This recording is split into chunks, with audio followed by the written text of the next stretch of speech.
15, 50, broad spectrum, waterproof. With so many sunscreens on the market, how do you know if you're picking the right one for you or your child? Okay, I think you're good.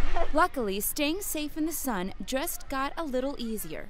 If you haven't noticed yet, new Food and Drug Administration labeling rules out this summer are designed to help you choose and use sunscreens more wisely.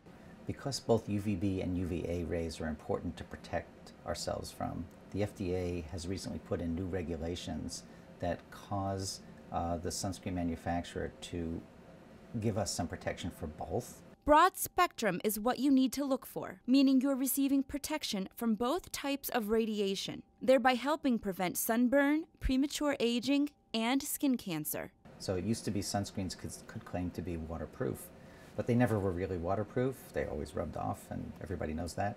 So now the FDA says water resistant. Water resistant, accompanied by a specified time when it's best to reapply. Something else to notice. Numbers still matter. Any product with a SPF below 15 must carry a warning that it only protects against sunburn, but not skin aging or skin cancer. Can I get some more of that sunscreen? When in doubt, experts say to choose SPFs between 30 and 50.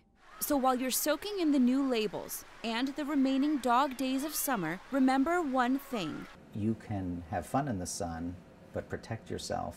Jennifer Guerrieri, University Hospital's Case Medical Center News Service, Cleveland, Ohio.